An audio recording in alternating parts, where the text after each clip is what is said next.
It was supposed to be just another slow afternoon at the Rusty Will Bar, the kind of place where the jukebox hums low and the smell of coffee mixes with beer, but in a single moment, everything changed. A young waitress named Lily froze in fear when a loud customer suddenly crossed the line, and before anyone could move, before anyone could even think, a group of men in black leather vests stood up from their seats. No one expected them to be the ones who'd show what real kindness looks like. Hey everyone, welcome to Kindness in Action, where we share true and inspiring stories that prove good hearts still exist in this world. If you believe kindness can change lives, hit that subscribe button.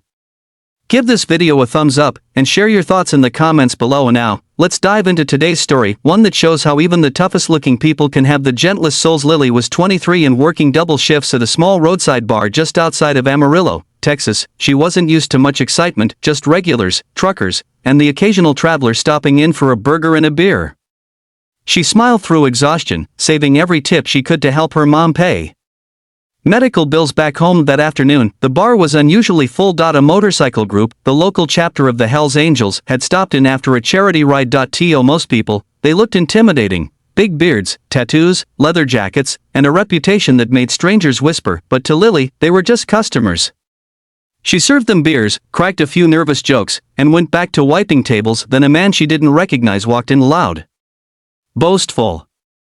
The kind of man who thought being rude made him funny. He ordered a beer and started teasing Lily, first with words, then with tone, until it crossed a line. She tried to laugh it off, hoping he'd stop.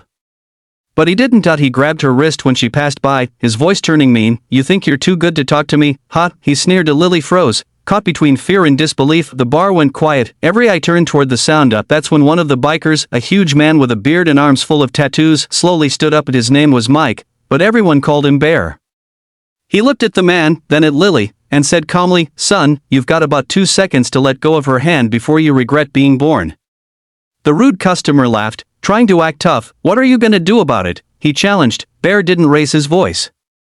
He just stared, that quiet, dangerous kind of stare that makes even brave men feel small. Then the rest of the bikers stood up too. One by one. No yelling. No threats. Just silent, united presence. The man looked around and realized the room was no longer on his side. He let go of Lily, muttered something under his breath, and tried to play it off, but Bear wasn't finished. He leaned forward and said, "Apologize to the lady." And the man did. His voice shook when he said sorry. Then he left. Lily stood there, trembling. She managed a quiet thank you, her eyes glistening. Bear smiled a little and said, "Don't thank me, sweetheart. You just met some real gentlemen, even if we don't look like it." The whole bar burst into laughter and applause, breaking the tension that had filled the air. One of the other bikers raised his beer and said, "To kindness, and to Lily, the toughest gal in Amarillo."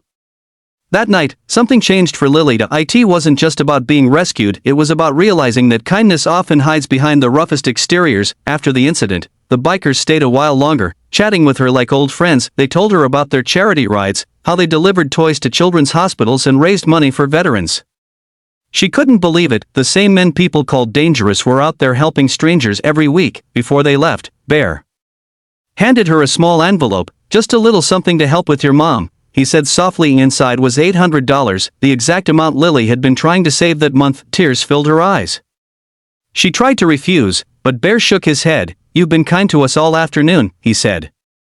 "Now let us be kind back."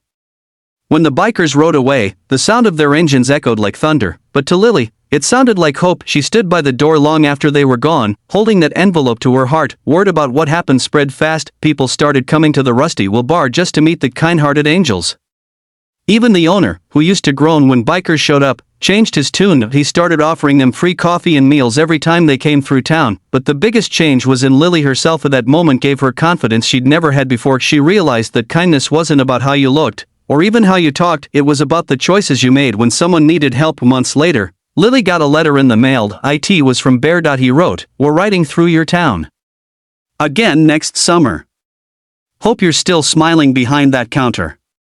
And at the bottom, he'd signed it, "With kindness, from the angel." Sometimes, the world tries to tell us what kindness looks like, soft, polite, easy to spot, but this story reminds us that real kindness isn't about appearances. It's about courage, compassion, and standing up when it matters most. You never know who's watching, or who might come to your rescue when you need it most. Sometimes, angels don't have wings. They have leather jackets and roaring motorcycles. So next time you see someone who looks different, Don't judge them too quickly because the strongest hearts often beat beneath the roughest skin. Let's all try to be a little more like those bikers, brave enough to protect, kind enough to care, and human enough to make the world better, one small act at a time. This is kindness in action, reminding you, kindness isn't weakness, it's power. Share this story if you believe in the good that still lives in people, and remember, be someone's angel today.